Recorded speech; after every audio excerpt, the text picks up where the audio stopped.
हम्म। अभी ठीक है, टेस्ट वगैरह तो करना है यार अपने हिसाब से, ठीक है। इसमें ज्यादा लोड मत लो, अभी तो अपन आगे का पढ़ते हैं, ठीक है। आगे का पढ़ते हैं, इलेक्ट्रोस्टैटिक्स पढ़ते हैं। इलेक्ट्रोस्टैटिक्स में हमने, अच्छा पिछली क्लास में हमने ये प्रूव कर दिया था ना कि एक कैविटी के अंदर इलेक्ट्रिक फील्ड कितना होता है, और उसको कांस्टेंट प्रूव कर दिया था अपन ने बेटा।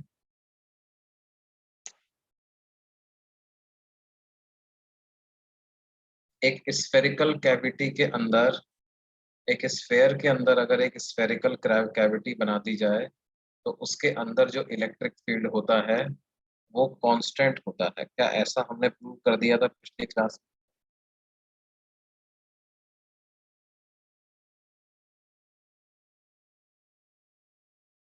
ओके ओके, ठीक है। देखो, तो ये है एक स्फेयर, और sphere has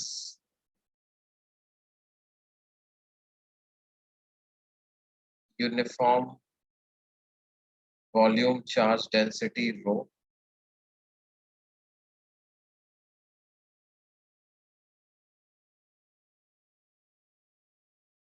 except for the region of cavity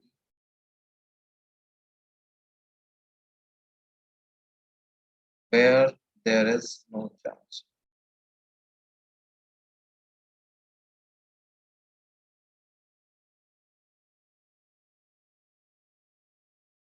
ठीक है, तो कैविटी के अंदर किसी भी पॉइंट पर इलेक्ट्रिक फील्ड जो होता है वो यूनिफॉर्म होता है, ये हमें प्रूव करना है। तो हमने कोई भी एक random point P inside the cavity ले लिया। अब इसके अंदर जब मैं इलेक्ट्रिक फील्ड कैलकुलेट करूंगा, इसके अंदर जब मैं इलेक्ट्रिक फील्ड कैलकुलेट करूंगा, तो क्या होगा बेटे?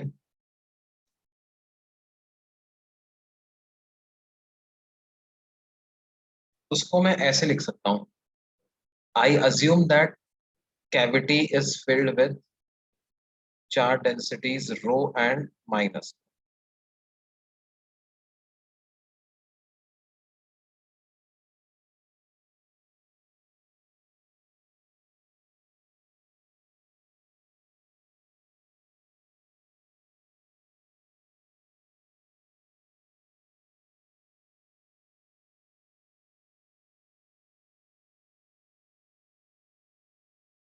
चार्ज डेंसिटी रो और माइनस रो दोनों कैविटी में प्रेजेंट। देखो अभी अगर मैं कैविटी में कोई चार्ज नहीं मानूं, तो प्रेजेंटली द डेंसिटी जो जहां पर प्रेजेंट है वो पूरा का पूरा एक अनसिमेट्रिकल सा शेप है, जिसकी वजह से इलेक्ट्रिक फील्ड का कोई भी फॉर्मूला हम अप्लाई नहीं कर सकते। तो हम पहले इस सिस्टम को ऐसी स्टेट में लेकर के आना चाहते हैं जहां पे क्या है, कुछ ऐसा डिस्ट्रीब्यूशन बने जिसका फॉर्मूला हम पहले से डिराइव कर चुके हैं। तो इसलिए मैंने ये ऐसा किया। ध्यान दो, ये मैन्युपुलेशन की अगर मैं एनालॉजी दूं तो कुछ इस तरह का है, जैसे मान लो मैथ्स में तुम्हें पता करना को कोई कहे कि एक्स स्क्वायर प्लस 2x की मैक्सिमम वैल्यू या मिनिमम वैल्यू पता कर।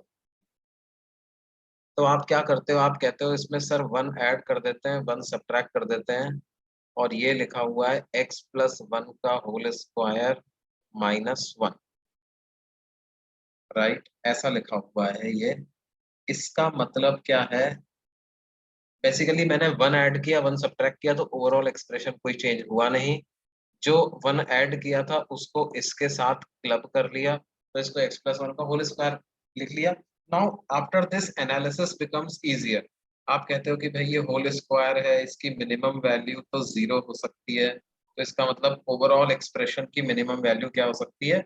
-1। It becomes easier to do some analysis, है ना।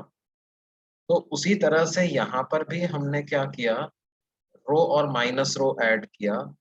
अब पी पॉइंट पर अगर मैं इलेक्ट्रिक फील्ड लिखना चाहता हूं तो कैसे लिखूंगा? E at P due to rho of remaining sphere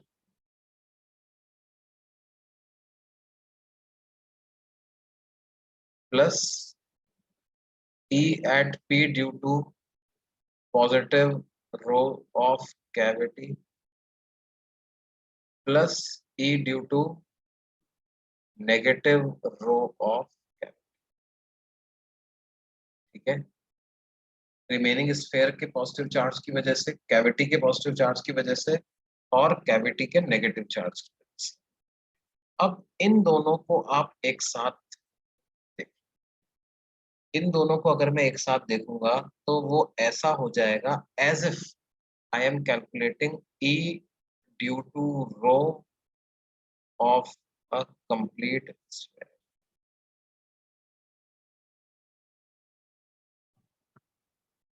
और ये हो जाएगा E due to minus rho of a cavity, and cavity is also sphere, right.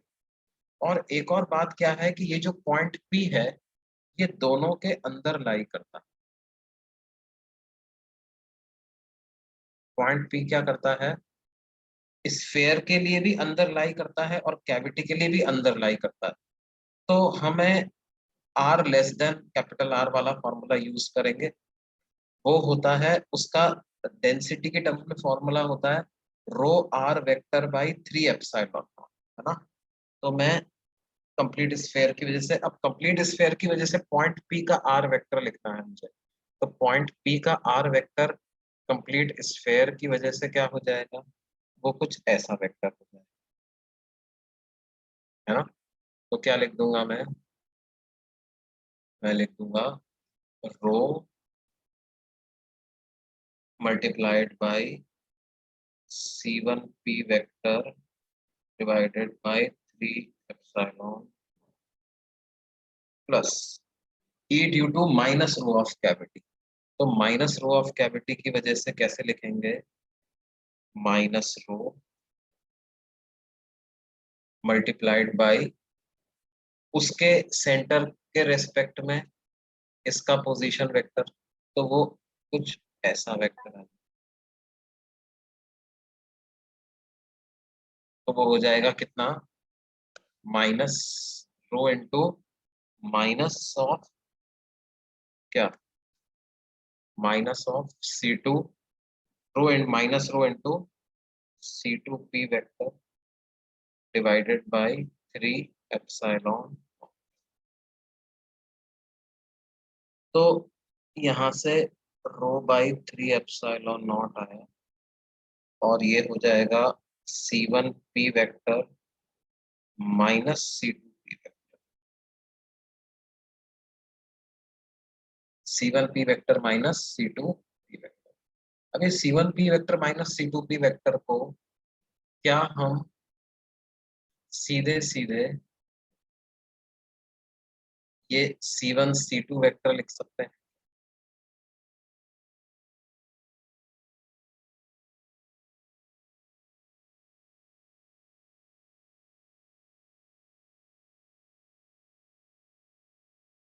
देखो, look at this triangle, look at the triangle C1 C2P। इन तीनों vectors में क्या relation लिख सकते हो? According to triangle law of vector addition, can I write C1 C2 vector plus C2P vector is equal to C1P vector? What it means is that C1 C2 vector is equal to C1P vector minus C2P vector, right? तो यहाँ पर C1P vector minus C2P vector create हो गया था, उसको हम C1 C2 vector लिख सकते हैं। तो ये आ जाएगा rho by 3 epsilon naught into C1 C2 vector. देखो P पॉइंट एकदम से गायब भी हो गया इस एक्सप्रेशन में। अल्टीमेटली जो इलेक्ट्रिक फील्ड का इंटेंसिटी का एक्सप्रेशन आ गया कैविटी के अंदर वो इतना आ गया।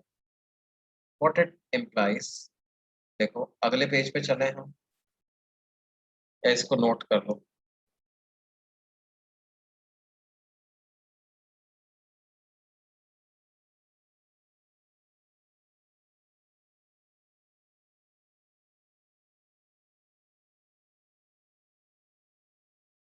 अगले पेज पे चलते हैं।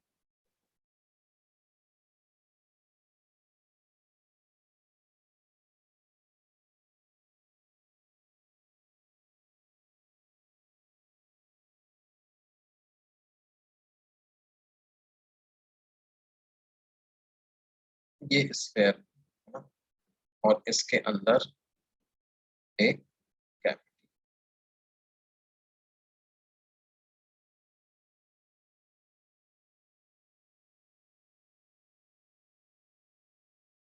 ये स्फेयर का सेंटर, ये कैविटी का सेंटर, और यहाँ पर पॉइंट। और intensity of electric field at P का क्या फॉर्मूला आ गया? रो C1 C2 vector divided by 3 epsilon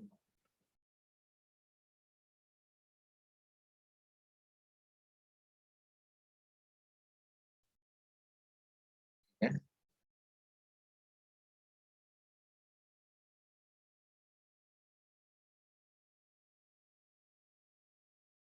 इसका मतलब क्या है? पी पॉइंट का तो कोई लेना देना ही नहीं हुआ।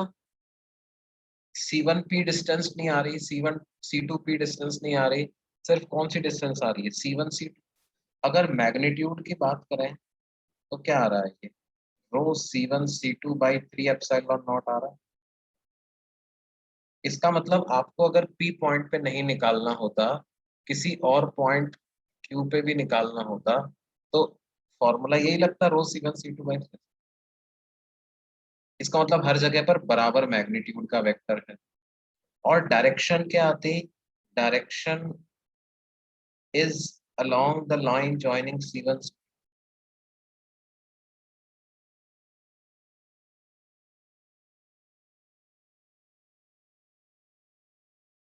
तो इसका मतलब क्या है बेटे, कि C1 C2 को ज्वाइन करने वाली जो लाइन है, उस लाइन के पैरेलल और इक्वल मैग्नीट्यूड का इलेक्ट्रिक फील्ड इस पूरे कैविटी के रीजन में होगा, है ना। इस तरह का होगा C1 C2 लाइन के पैरेलल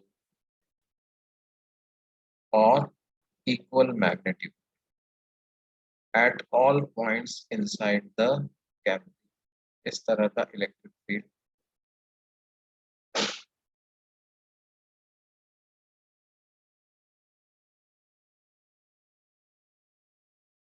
ये बात समझ में आती है बच्चों सबको? Cavity is a region of uniform electric.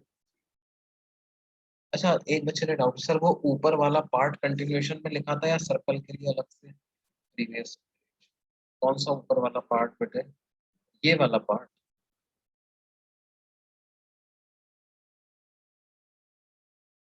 ये एक तरीके से मैंने एक वेक्टर के हिसाब से बताया था, है ना, कि मैं क्यों इस चीज का एक्सप्लेनेशन लिख, इसको मैंने ऐसे लिख दिया ना, वहां पे एक्सप्लेन किया triangle law of vector addition. Note कर लिया भाई सब लोगों ने ये?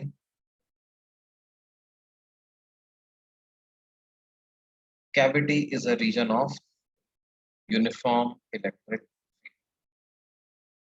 Spherical cavity inside a sphere is a region of uniform electric.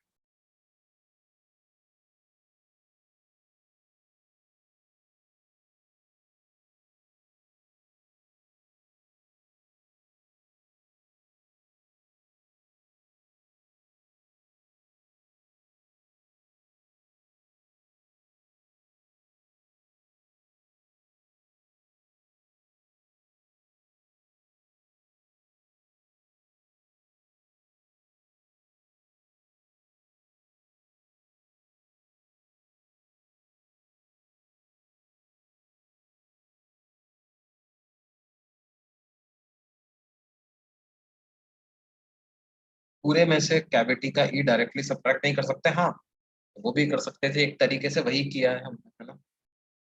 पूरे में से कैविटी का वाले का सब्ट्रैक्ट। वही किया है एक तरीके से, लेकिन वो जो सब्ट्रैक्शन होगा that has to be a vector subtraction, right? Vector subtraction. Cavity अलग डायरेक्शन में इलेक्ट्रिक फील्ड प्रोड्यूस कर रही है, पूरा अलग डायरेक्शन।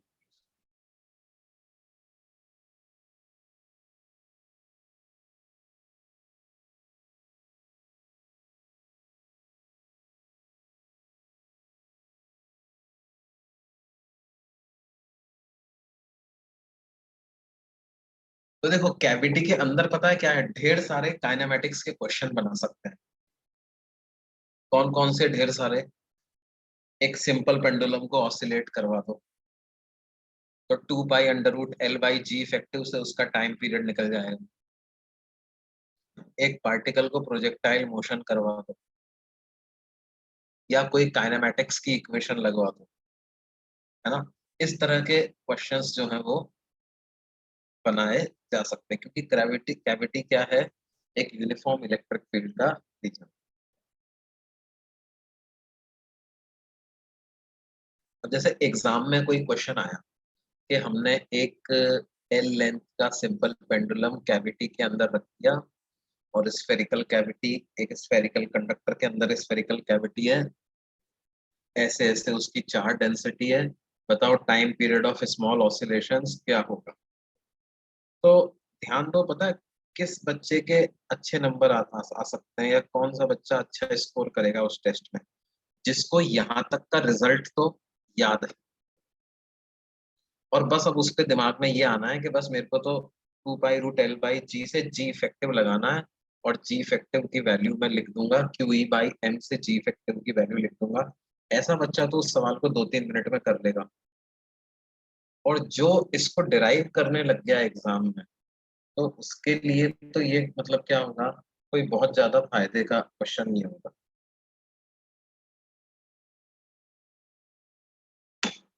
ये बात समझ में आ रही है बच्चों? तो जो अपने ये पढ़ने का जो तुम्हारा इसमें नजरिया होना चाहिए वो कैसा होना चाहिए कि द एग्जाम्पल्स, द थ्योरी जो हम लेते हैं यहाँ पर, वो उतना अपने को बिल्कुल दिमाग में बैठा हुआ होना चाहिए, है ना? नोट्स जो तुम पूरी पढ़ाई करते हो, उस पूरी पढ़ाई का सबसे इम्पोर्टेंट हिस्सा होता है नोट्स। नोट्स की थ्योरी, डेरिवेशंस एंड एग्जांपल्स, वो जितने भी लिए जाएं वो तुम्हें पूरे याद होने चाहिए। मतलब मैं ऐसे बच्चों को जानता हूँ जिनकी बहुत अच्छी रैंक आई, मतलब रैंक लाइक 56 अंडर 100 टाइप की रैंक आई, एंड वो बच्चे क्या करते थे, कम से कम 11th और 12th क्लास के जितने भी नोट्स थे उनको वो 4-4 5-5 बार रिवाइज कर चुके। और जो भी एग्जाम्पल, जो भी डेरिवेशन था, वो एग्जाम्पल लिया, ये एग्जाम्पल कैसे होगा सर ऐसे, ये एग्जाम्पल कैसे होगा सर ऐसे, ये एग्जाम्पल कैसे होगा ये ऐसे। और जैसा उनका ओरल ओरल एग्जाम अपन लेना, तो वो पूरे नोट्स ओरली याद है उनको। ऐसा बच्चा एग्जाम में बहुत अच्छी रैंक लेके आ सकता है।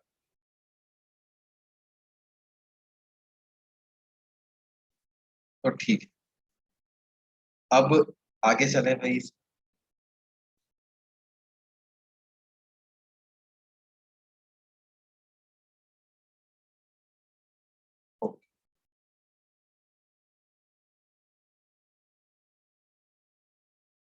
अब देखो क्या है,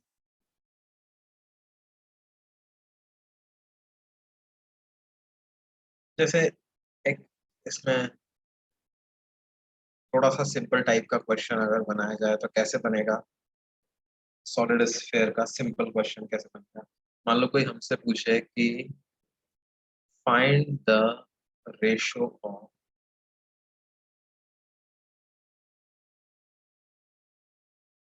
intensity of electric field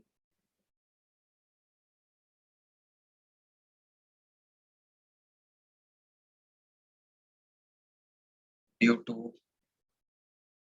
a uniformly charge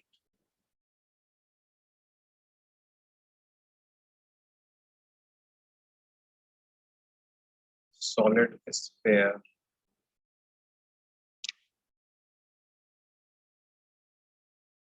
at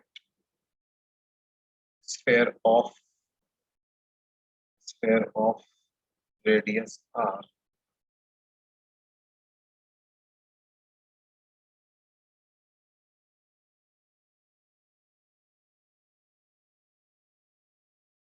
at points which are at distances of r by 2 outside and inside the surface of the sphere.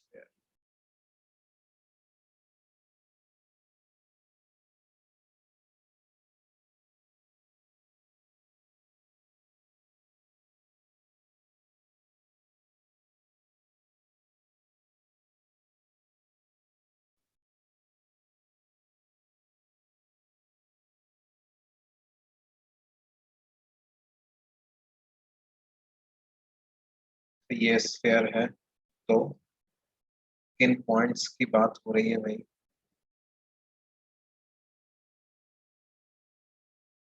Surface से r/2 डिस्टेंस बाहर और सरफेस से r/2 डिस्टेंस अंदर, ये दो points, एक point A है, एक इन पॉइंट्स पर इंटेंसिटी ऑफ इलेक्ट्रिक फील्ड का रेशो पता लगा।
क्या आंसर आया बच्चों? 8:1? नहीं नहीं नहीं, नॉट 8:1।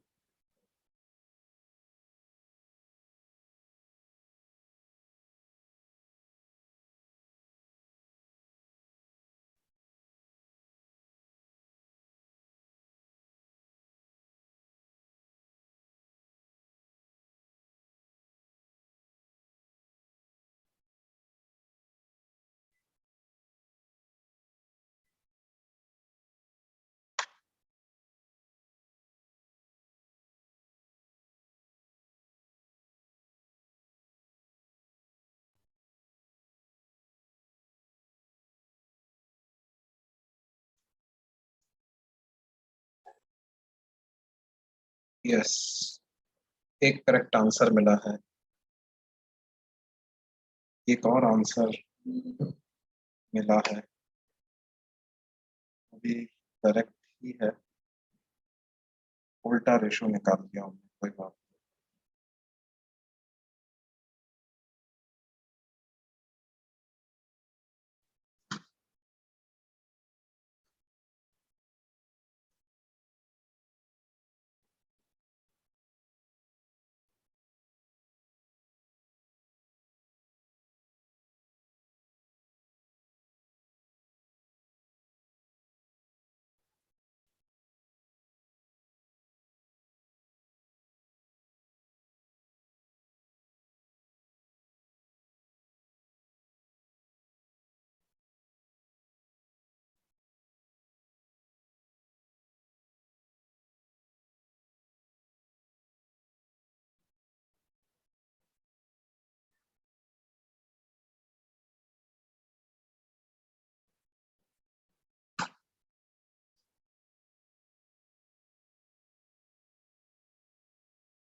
8:9.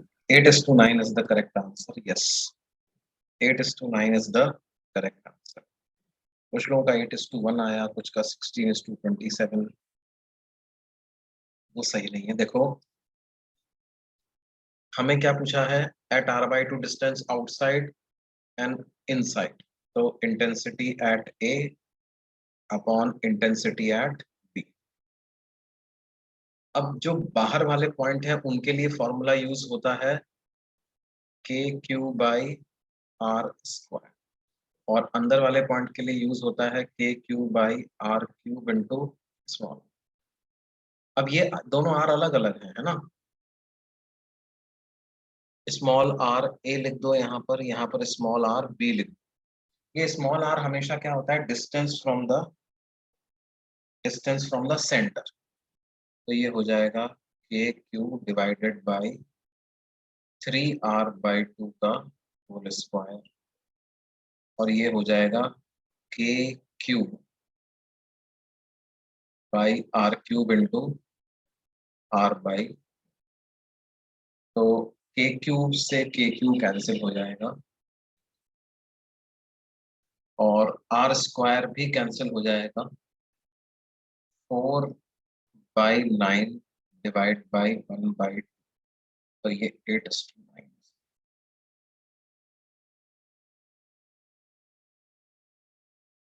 ये बात समझ में आई सबको भाई?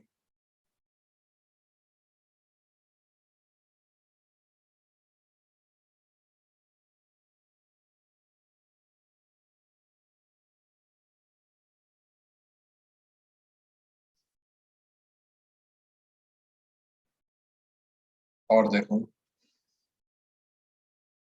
मान लो कुछ इस तरह से कहा जाए कि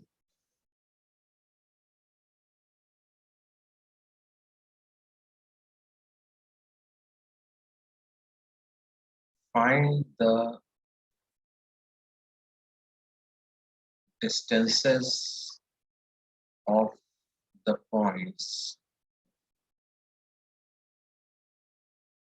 from the center of a solid sphere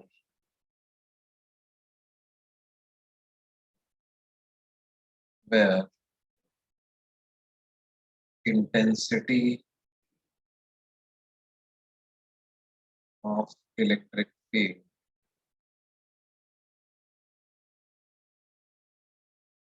is half of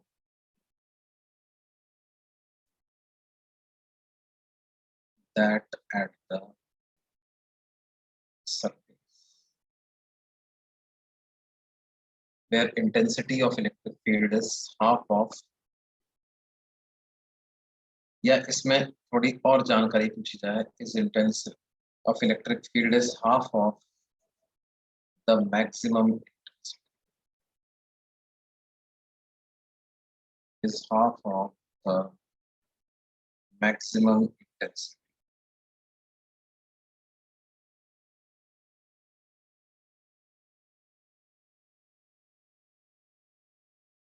क्या ये डिस्टेंस पता लगा सकते हैं क्या बच्चों?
हाँ बेटे, देखो भाई, ऐसे दो पॉइंट्स होंगे, ऐसे दो पॉइंट्स होंगे, है ना। और क्यों अपन देख सकते हैं ऐसे दो पॉइंट्स होंगे,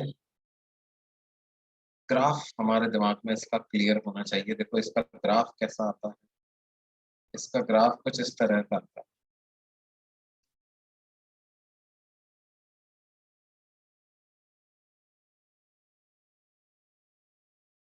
बढ़ता है, लीनियरली बढ़ता है, उसके बाद कर्व तरीके से,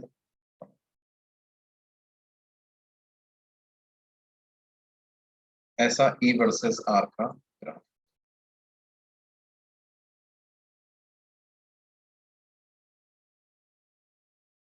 अब मैक्सिमम वैल्यू सरफेस पे हो, वो k q by r square,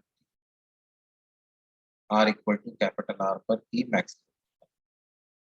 अब जिसको ये ग्राफ याद है ना, उसको फटाफट से समझ में आ जाएगा यार, दो जगहों पर मैक्सिमम होगा, मैक्सिमम का आधा होगा। बेसिकली इंटेंसिटी हम k q by two r square चाहते हैं, तो एक तो वो अंदर आएगा, कैपिटल आर से कम आंसर आएगा, एक कैपिटल आर से ज्यादा आंसर। तो मान लेते हैं एक वैल्यू आती है R1, दूसरी वैल्यू आती है R। अब R1 पता कर लगाने के लिए हम कौन सा फॉर्मूला यूज करेंगे? फॉर R1 हम फॉर्मूला अप्लाई करेंगे k Q R1 by are, और इसको किसके इक्वेट करेंगे? K q by two r square के, मैक्सिमम का आधा। तो के क्यू से के क्यू कैंसिल होता है, R1 की तो वैल्यू आ जाएगी R/2, और R2 के लिए कौन सा फॉर्मूला अप्लाई करोगे? के क्यू बाई R2 का स्क्वायर, इसको लिख दोगे k q by two r square. तो R2 की क्या वैल्यू आएगी? √2। ये दो वैल्यूज हमको, R1 equal to R/2, R2 equal to √2।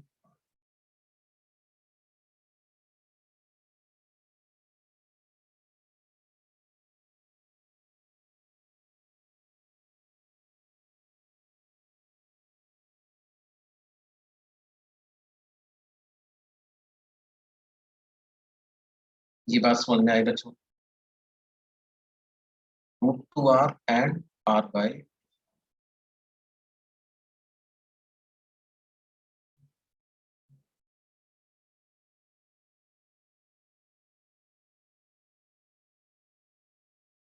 R1 का मतलब इनसाइड, R2 का मतलब outside, ना।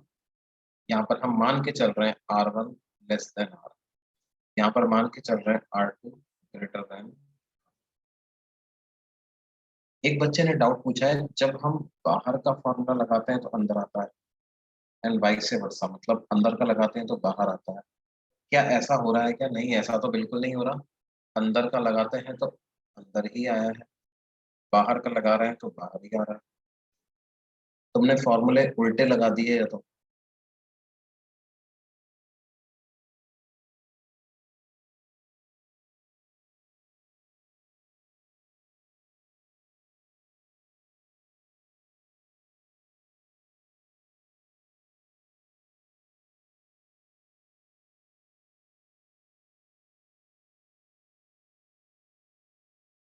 ये बात समझ में आई बेटे?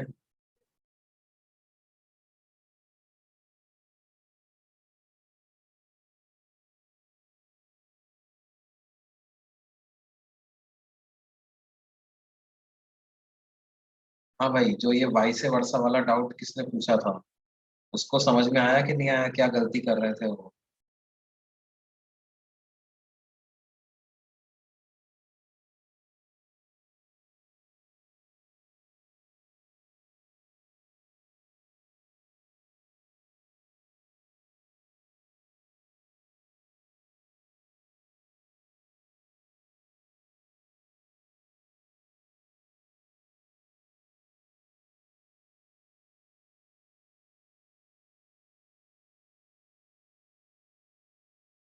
ये नोट कर लिया सबने? अच्छा, पिछला पेज देखना चाहते हैं?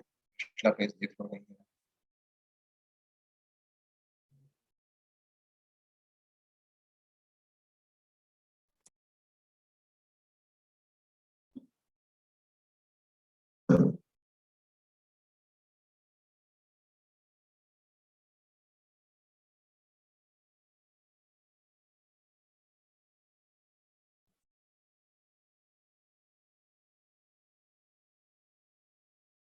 अच्छा, अब एक इसमें वेरिएबल सरफेस चार्ज डेंसिटी का भी क्वेश्चन बनता है।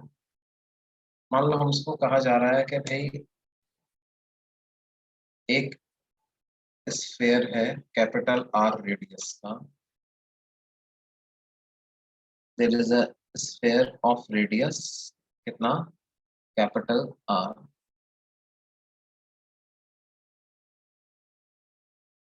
But it has a variable charge density.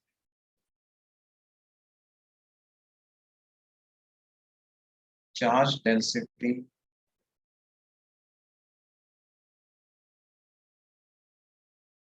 Rho at a distance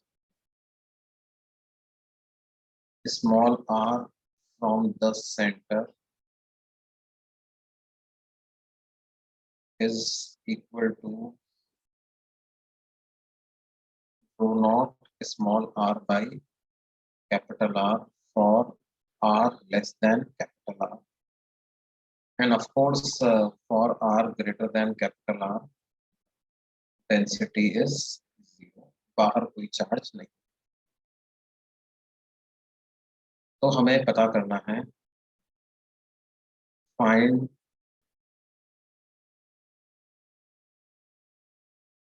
intensity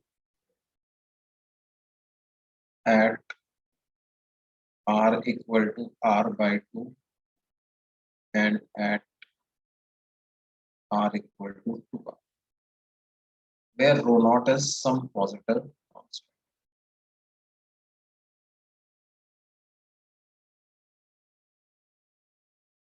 इस क्वेश्चन में क्या बोल रहे हैं बेटे, डेंसिटी यूनिफॉर्म नहीं है। जैसे स्मॉल आर की वैल्यू को जब आप जीरो रखोगे तो आंसर जीरो मिल जाएगा, और स्मॉल आर को जैसे जैसे बढ़ाते जाओगे तो क्या होगा, डेंसिटी बढ़ती जाएगी, और स्मॉल आर को जब आप कैपिटल आर रख दोगे तो डेंसिटी रो नॉट हो जाएगी। बीच में कहीं पर रो नॉट बाई 4 रही होगी, रो नॉट बाई 3 रही होगी, रो नॉट बाई 2 रही होगी, इस प्रकार से अलग अलग डेंसिटी।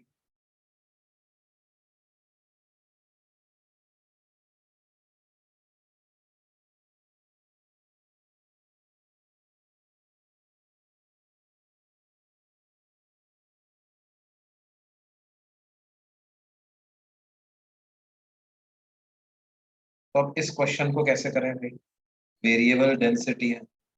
वेरिएबल डेंसिटी तो ये तो हमें समझ में आना चाहिए कि साहब फॉर्मूला तो अब लगेगा नहीं, है ना। जो सॉलिड स्फीयर के फॉर्मूले हमने डिराइव किए थे वो तो अब नहीं लगेंगे। तो कौन से फॉर्मूले लगाएं फिर भाई, सॉलिड स्फीयर का नहीं लगेगा तो?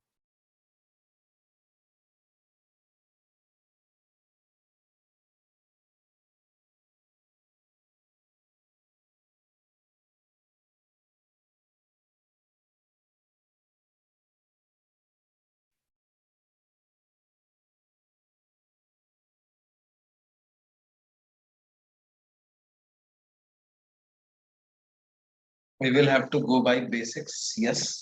हॉलो स्फीयर से मिलके बना हुआ मान सकते हैं, बिल्कुल सही, बहुत बढ़िया। इसको आप क्या है, हॉलो स्फीयर से मिलके बना हुआ मान सकते हैं। हॉलो स्फीयर से मिलके बना हुआ इसको मान सकते हो, बिल्कुल सही बात है। क्यों मान सकते हैं, देखो ये चार्ज डेंसिटी भले ही वेरिएबल है, वेरी कर रही है, लेकिन क्या है, रेडियल डिस्टेंस के साथ वेरी कर रही है ना। देखो, रेडियल डिस्टेंस के साथ वेरी कर रही है मतलब क्या है, यहां से अगर सेंटर से हम किसी एक फिक्स्ड डिस्टेंस पे जाएं ना,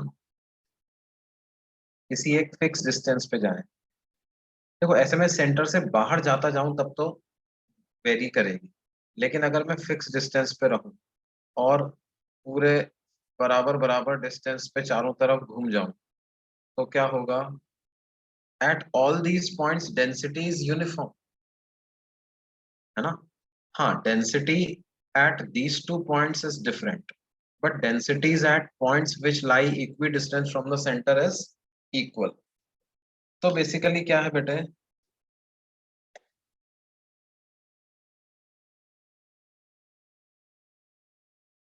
इन पॉइंट्स पे डेंसिटी तो बराबर। तो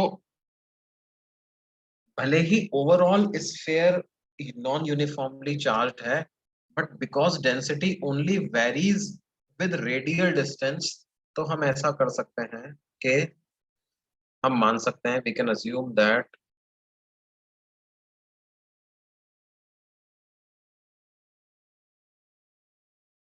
it is made up of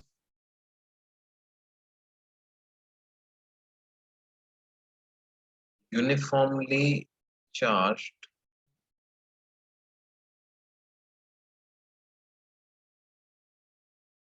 it is made up of hollow spheres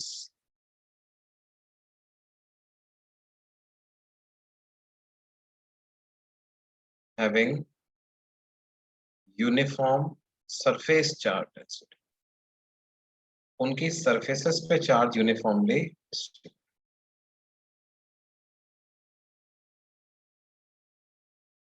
हाँ, एक स्फीयर की सरफेस चार्ज डेंसिटी दूसरे स्फीयर से अलग है, लेकिन विद इन वन स्फीयर अगर कंपेयर करूं, on the surface of just one sphere देखूं, तो चार्ज डेंसिटी हर जगह पर सेम है। मतलब जितनी यहाँ है उतनी यहाँ, उतनी यहाँ, उतनी यहाँ। तो हम क्या करें, स्मॉल आर डिस्टेंस पे जाते हैं और डी आर विड्थ का एलिमेंट ले लेते हैं। अब कोई कहा अरे सर आपने तो डी आर विड्थ ले ली, डी रेडियल डिस्टेंस बढ़ाते ही तो डेंसिटी बदल जाएगी। बिल्कुल बदल जाएगी। यहीं पर तुम्हारी वो लिमिट का यूज आता है कि हम क्या कर रहे हैं, I am making D R approach zero. D R zero के बहुत करीब है, जीरो तो नहीं है लेकिन जीरो के बहुत करीब। ठीक है, तो ये जो हॉलो स्फेयर है, इस हॉलो स्फेयर का चार्ज कितना होगा? इसका चार्ज होगा डेंसिटी इंटू वॉल्यूम। डेंसिटी यहाँ पर है rho naught small r by small r into volume. इसका वॉल्यूम डीवी लिख देते हैं। डीवी सिर्फ ये शेडेड रीजन का वॉल्यूम आएगा, तो आ जाएगा rho naught small r by capital R 4 pi small r square d. तो डी क्यू की क्या वैल्यू आ जाएगी? Rho not 4 pi by capital R into r cube D.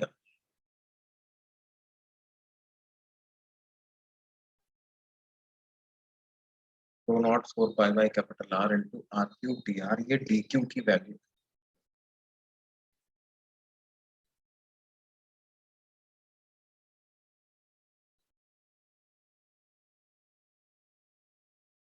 अब हॉलो स्फेयर, मान लो आपको r/2 डिस्टेंस पर सेंटर से r/2 डिस्टेंस पर इलेक्ट्रिक फील्ड निकालना है, तो इस हॉलो स्फेयर की वजह से इलेक्ट्रिक फील्ड का क्या फॉर्मूला होगा? जो स्मॉल इलेक्ट्रिक फील्ड है जो कि सिर्फ ये हॉलो स्फेयर प्रोड्यूस कर रहा है, उसको k dq बाई r/2 का होल स्क्वायर ऐसा लिख सकता हूँ।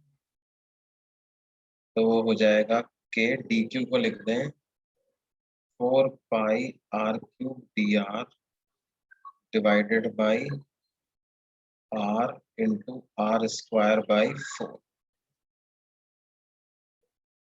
और टोटल इलेक्ट्रिक फील्ड निकालना है P पर, तो इसको इंटीग्रेट कर देंगे। इसको इंटीग्रेट कर देंगे कहाँ से कहाँ तक? इंटीग्रेशन कहाँ से कहाँ तक लगाएं भाई, इसमें तुम्हारी परीक्षा आई। इंटीग्रेशन कहाँ से कहाँ तक करें, इस पॉइंट पर इलेक्ट्रिक फील्ड पता लगाना है उसके लिए।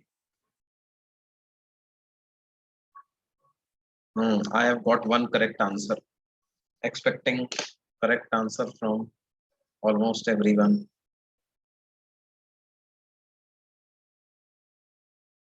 One more correct answer.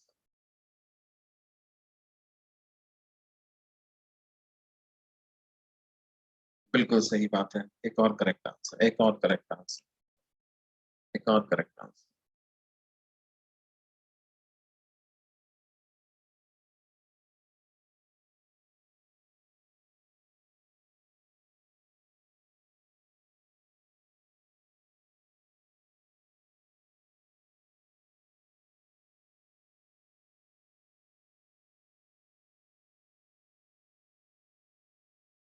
बाकी लोग भी बताएं जिन्होंने नहीं बताया, और जिसने ये आंसर बता दिया है वो करो, सॉल्व करते जाओ उसको।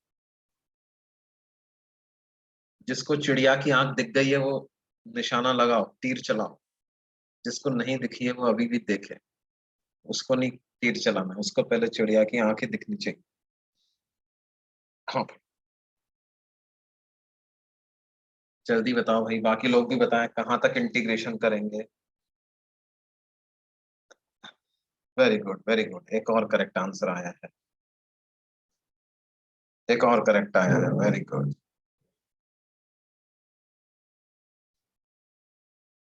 देखो भाई, जब आप कई सारे होलो स्फेयर्स बनाओगे तो ओनली दोज होलो स्फेयर्स जिनके लिए ये पॉइंट पी बाहर लाई करता है, सिर्फ वही होलो स्फेयर तो इलेक्ट्रिक फील्ड प्रोड्यूस कर पाएंगे, है ना।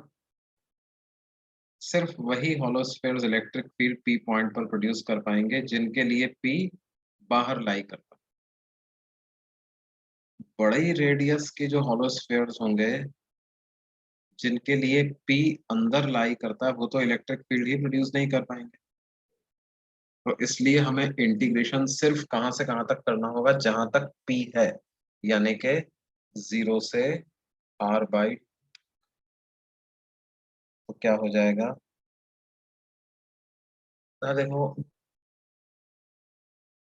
16 k पाई, 16 k पाई ये बाहर आ गया, आर क्यूब भी बाहर आ जाएगा, है ना।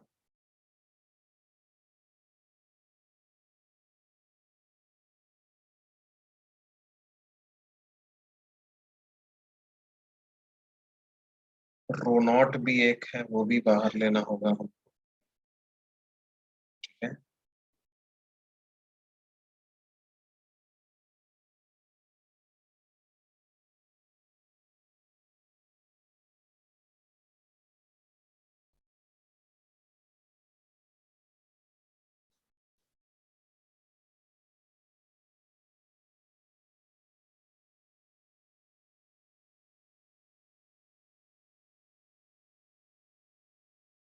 16 k pi rho not divided by r cube, integration r cube d r. तो आर क्यूब डी आर का इंटीग्रेशन हो जाएगा r⁴/4, तो 1/4 r⁴ मतलब r/2 तो r⁴/2 ऐसा आ जाएगा। 2 की पावर 4 इज 16, तो ये 16 से 16 कैंसिल हो जाएगा, तो क्या आंसर आ जाएगा। अच्छा, k को 1/4 पाई एप्सिलॉन नॉट लिख सकता हूँ, तो पाई से पाई कैंसिल हो जाएगा, तो ये आपका आंसर आ जाएगा रो r/16 एप्सिलॉन, रो r/16 एप्सिलॉन। वेरी गुड,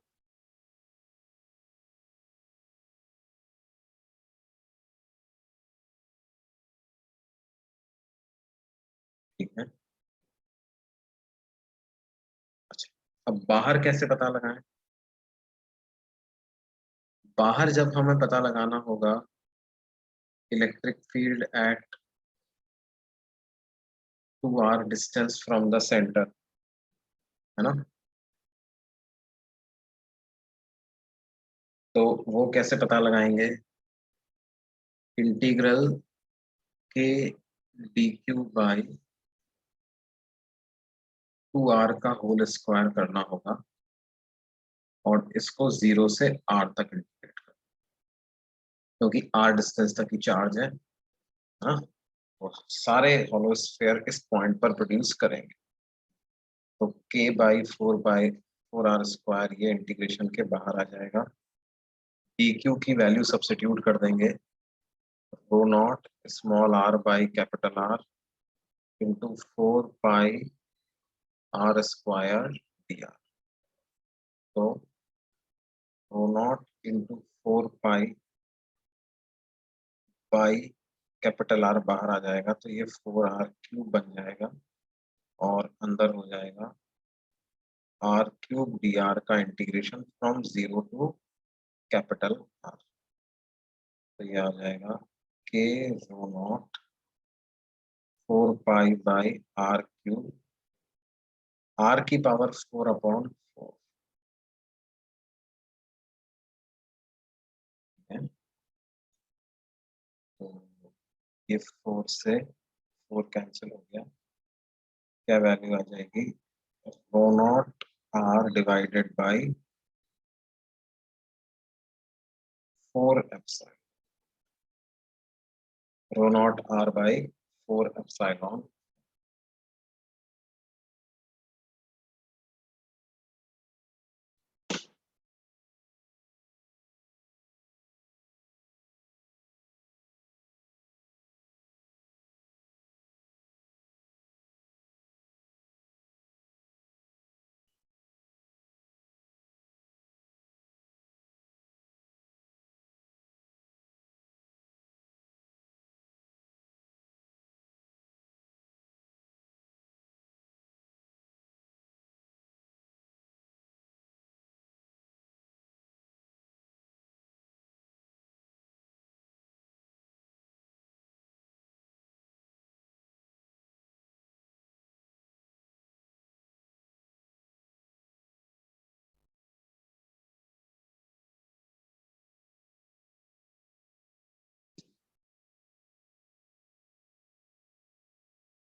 अच्छा, हाँ हाँ हाँ हाँ, एक 4 और था, तो यहाँ भी कितना आएगा?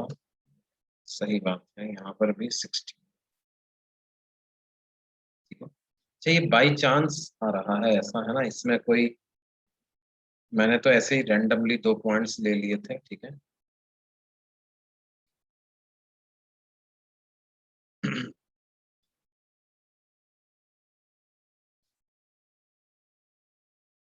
फोर ही आ रहा है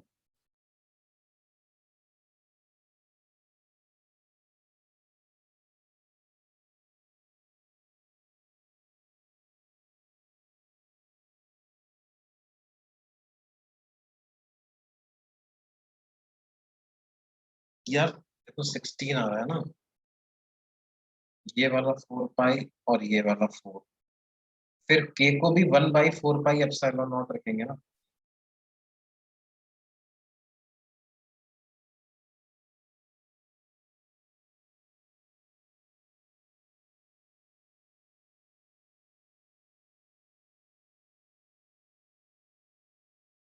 आर की पावर 4/4 होता है ना, r³ dr का इंटीग्रेशन क्या होता है?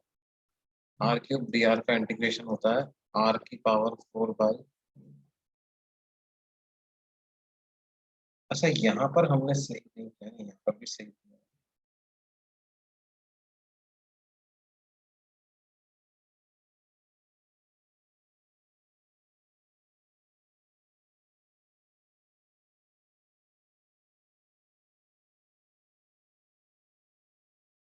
16 ही आएगा भाई।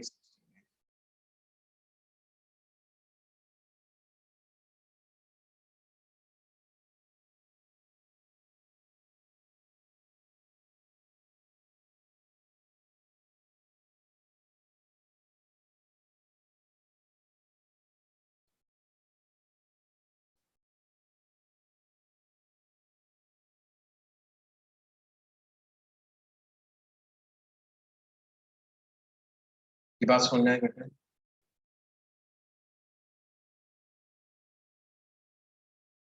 तो ये बेसिकली सॉलिड स्फेयर की वजह से अलग अलग पॉइंट पर इलेक्ट्रिक फील्ड के फॉर्मूले हैं।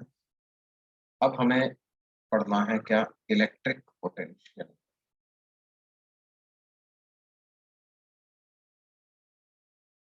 And electric potential energy.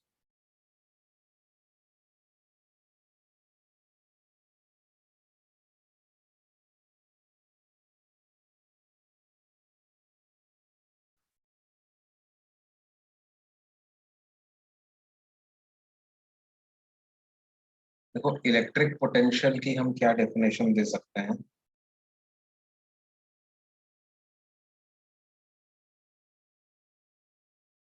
Electric potential at a point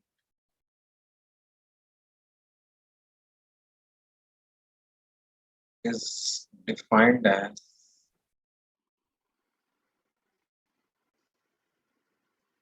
negative of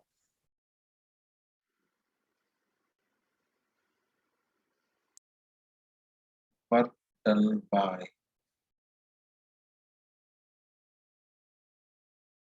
electric field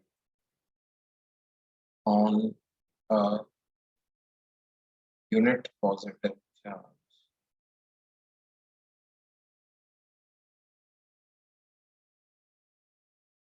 when it moves from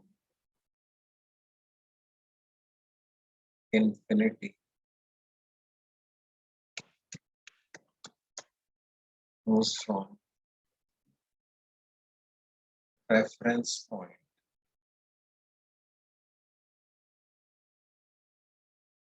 generally infinity.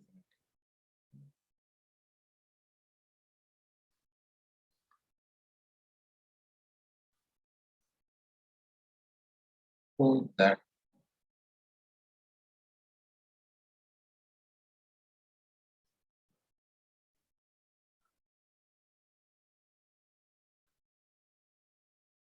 ठीक है।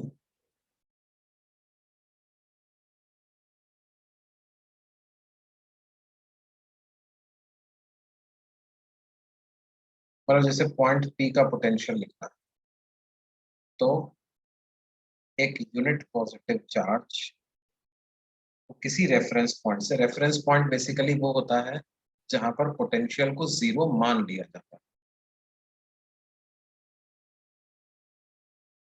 Reference point is the point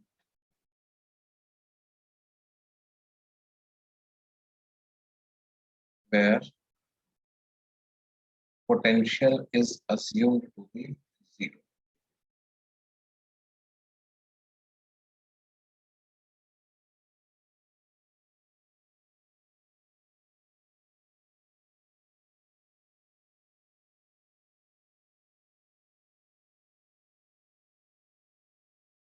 अब देखो force exerted by electric field क्या होता है, it is Q into E vector.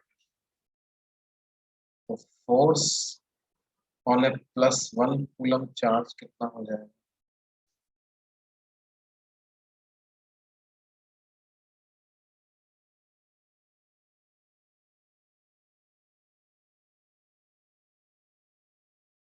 ये हो जाएगा simply E vector. +1 coulomb charge पे फोर्स कितना हो जाएगा, E वेक्टर। तो इलेक्ट्रिक फील्ड का वर्क डन अगर लिखना है तो वो आ जाएगा E dot D R, F dot D R होता है। और इसको इंटीग्रेट अगर हम करें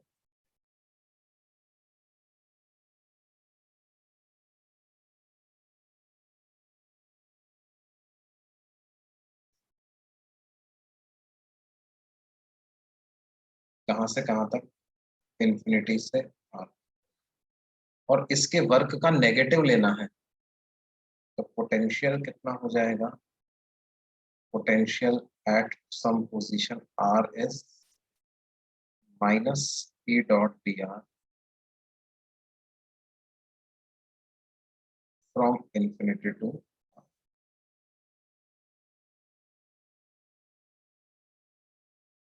ये पोटेंशियल किसकी वजह से आया है? इस पोटेंशियल में उस +1 कूलम चार्ज का कोई कंट्रीब्यूशन नहीं है, वो तो सिर्फ एक टेस्ट चार्ज, ठीक है। ये पोटेंशियल इस इलेक्ट्रिक फील्ड ई की वजह से आया है, जिसका वर्क हमने कैलकुलेट किया। और ये इलेक्ट्रिक फील्ड किसकी वजह से आया? ये किसी ना किसी सोर्स चार्ज की वजह से आया हो,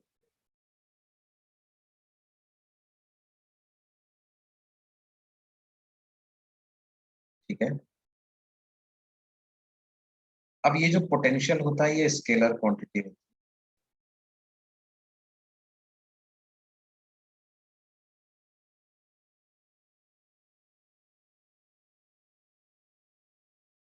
और क्योंकि work done per unit charge है इसलिए स्केलर।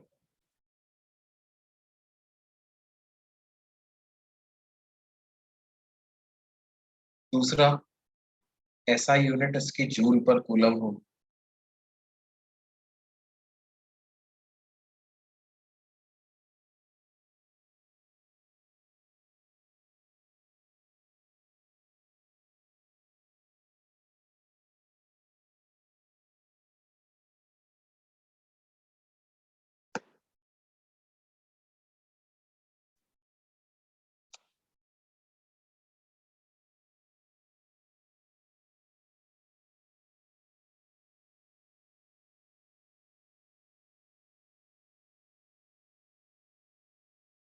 ठीक है, ऐसा हो।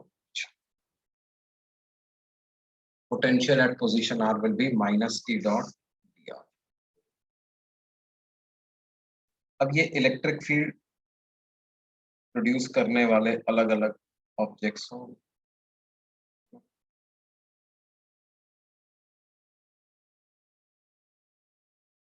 किन्हीं दो पॉइंट्स के बीच का पोटेंशियल में डिफरेंस अगर लिखना हो हमको, ए और बी पॉइंट के पोटेंशियल में डिफरेंस, तो जैसे पोटेंशियल ऑफ ए क्या हो जाएगा? Minus E dot D R from infinity to R A. Potential of B क्या हो जाएगा?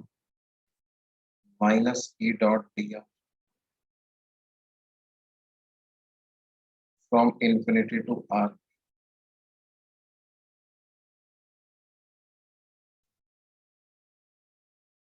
लेट्स से हमें वी बी माइनस, तो वो कितना हो जाएगा? Minus E dot D R from infinity to are B minus of minus E dot D R from infinity to are.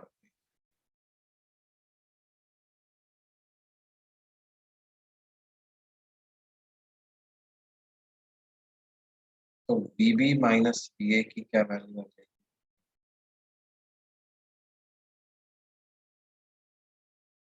Integral E dot D R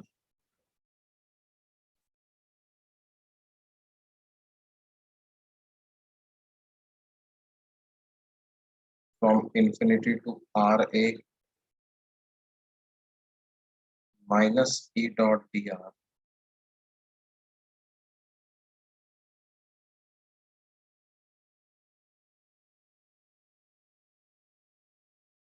from infinity to R. अब देखो ये minus sign हटा करके हम limits change कर सकते हैं,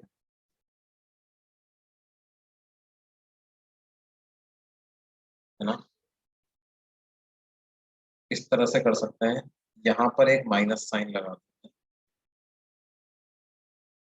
minus E dot D R from R A to infinity minus infinity to are b E dot.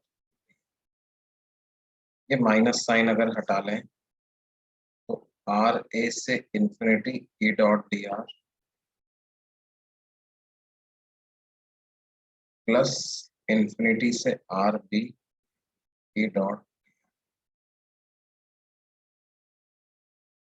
R a से इन्फिनिटी और फिर इन्फिनिटी से आर बी, तो एक तरीके से आर ए से आर बी चले गए ना, ए पॉइंट से इन्फिनिटी गए और फिर इन्फिनिटी से बी आए, तो वर्क डन तो पाथ पे डिपेंड करेगा नहीं, कंजर्वेटिव फोर्स है तो आप डायरेक्टली आर ए से आर बी चलेगा। तो ये क्या हो गया, minus times E dot D R from R A to are B, ऐसा अगर हम कर दें तो हमें क्या मिल जाएगा, वी बी माइनस, ये दो पॉइंट्स के बीच में पोटेंशियल डिफरेंस और वहां पर इलेक्ट्रिक फील्ड में भी रिलेशन ये होगा, ये हमें याद रखना।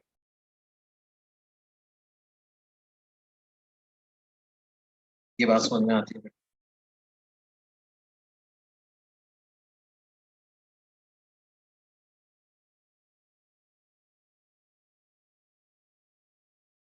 बेटा? इन्फिनिटी को रेफरेंस इसलिए मान लिया जाता है कि हम कहते हैं कि भाई इन्फिनिटी हमारे लिए एक ऐसा कन्वीनियंट पॉइंट है जहां पर इलेक्ट्रिक फील्ड जीरो हो रहा है ना? तो इलेक्ट्रिक फील्ड जीरो हो रहा है तो that is an isolated point far from the influence of any charge, तो वो मेरे लिए रेफरेंस पॉइंट हो गया। अब मैं वहां से इलेक्ट्रिक फील्ड के रीजन में आ रहा हूँ, तो जो भी मैं चेंजेस देख रहा हूँ वो उसी के रिस्पेक्ट में देख रहा हूँ, है ना?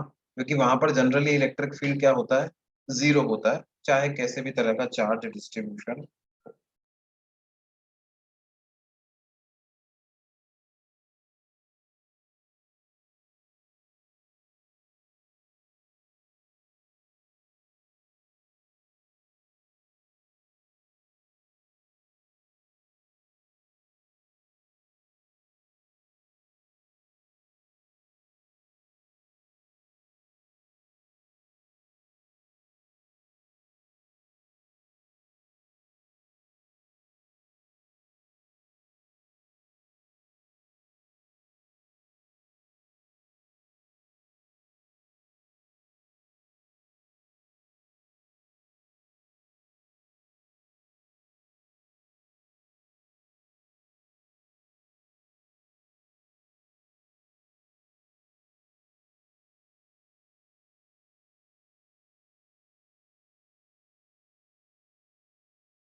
लिमिट को स्विच करके साइन चेंज कर सकते हैं बेटे, है ना?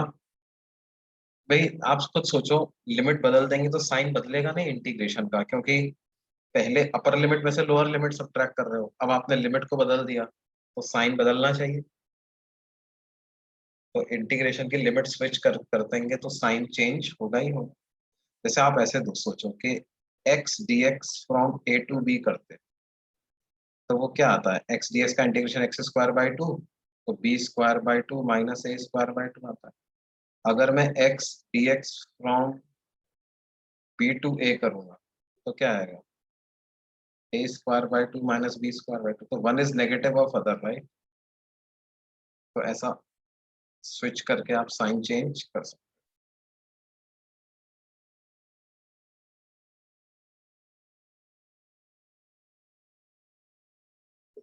ठीक है? तो इस पूरे डिस्कशन से हमारे पास दो चीज निकल करके आई हैं।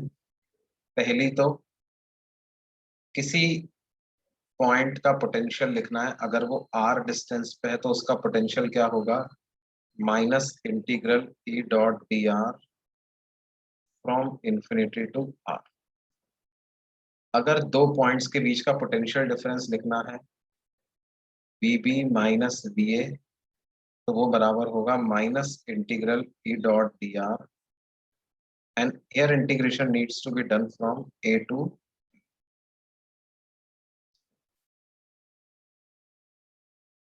ये दो चीज।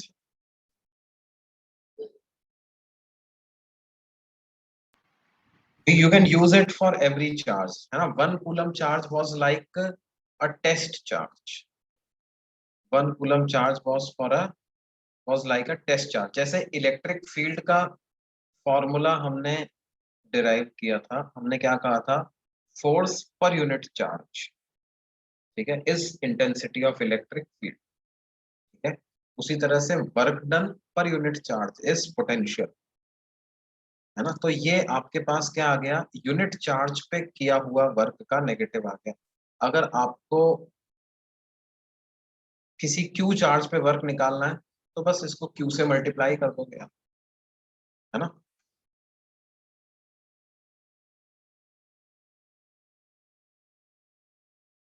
R is measured from source charge. हाँ, yes. R is measured from source charge.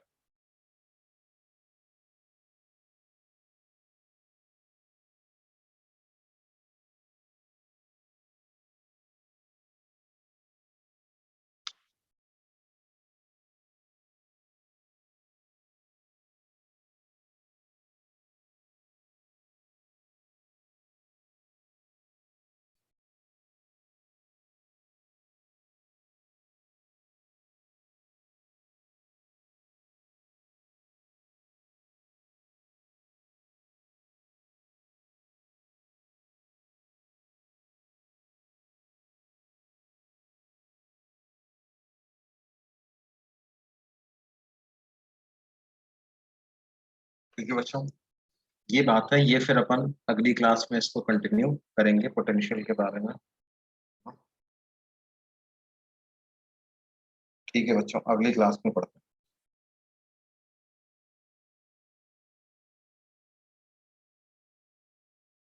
अगली क्लास, अभी कोई होमवर्क नहीं है इसमें से आपके लिए, ठीक है।